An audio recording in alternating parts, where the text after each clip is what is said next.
And let me say this too. This is part two. It won't be long. The title of my previous video was talking about, it said, they hate the future generations. And I meant that specifically on the Caucasian. They hate what their grandchildren will be. And I think that's because slowly people are realizing that the form of capitalism we live under is really, it's not fair. It's really unjust. And as time goes on, things will become more progressive. I think there's things Europeans are doing that are going to become more acceptable over time. And I think that the Caucasian Trump supporters are beginning to realize that he has no future. See, for the Caucasian, the Trump supporter, not all of them like this. It's almost as though, you know, you're going to have some that get their kids all riled up and racist and stuff. But a lot of their kids are going to start realizing, you know, why is marijuana illegal? Why are you interfering with people who are consenting adults from engaging in marriage? Why are you doing that? You know, they don't even know you. And you're going out here holding up, you know, because it's their country. Because the Caucasian thinks he thinks this is their country, and the Caucasian thinks that he allows black people to exist. And I'm talking about every Caucasian man. They think that they allow you to exist. They allow you to come to work. Even if it's a Caucasian that you don't even know, that he doesn't even know you, you're not even from the same state. That's why they fight. That's how I used to go to truck stops, talk to a white woman or something working there, and truckers, like, I always be one or two crackers. They would stop and be like, stand on the side listening. As an I'd leave, they walk out there with me, like they were following me or something. They have to do that. This is their society. They feel like this is my country, so I have to protect it. And I guess that's good. If you want to pick up trash, awesome. If you want to go and clean up graffiti, awesome. If you want to go and like help cut old people's grass, or you want to go do charitable work, I'm fine with that. I salute you. But I guess my problem is when Caucasians want to dress up and throw the AR-15 on their shoulder and pistols and knives and the vests and shit. Then they want to go out here and act the fool with the police and shit, and nothing happens to them. That's why I'm armed. Because they're really like showing you something there. They're showing you something there that we're ready.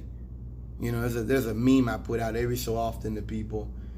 It's a black woman. She's talking about how with the welfare, other things, they were basically the goal with the welfare system and all that was to destroy the strong black man, the hard black male, get the males out of the households, get the strong black males out of these young males' lives. So then they're gonna follow what? Hypermasculinity. They're gonna follow drug culture. They're gonna follow fuck everything moving. They're gonna follow, you know, this nonsense, this just nothingness. It's worse than nihilism, because nihilism is just saying we don't care. No, it's worse. It's a self-destructive culture, gangster culture, to where even when they got money, they still. We're talking about, you know, win the lottery. You win, it's going to save your life. But you got people that have won the lottery and use that money to go and traffic drugs, or and use that money to get deeper into shit. So what I'm saying, that's why I say it's a destructive culture, because even if they get the get up, even if they get even if they make it out, they're going to still be tempted to go back or to use that money to go after things that are not beneficial to them or their community, and they just wind up getting in deeper trouble. They're going to wind up with charges they couldn't have got when they were broke, when they were working $12 an hour or $6 an hour. They couldn't have got charged with no federal charge. So how they were charged? They got charged with it because they had the money to buy the stuff, to buy the guns, you get it, to put themselves in a position that hurts them worse than if they were just fucking homeless or something. Got way off subject there. But and that's the culture they've given us. So even when you make it, you're still scarred.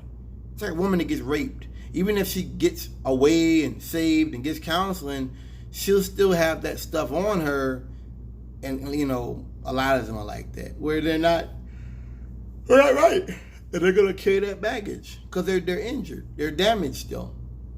You know, they're not gonna feel safe again when they're alone. They're not gonna feel comfortable again, especially if it's in their house or by somebody they know. But I really believe that they hate the future.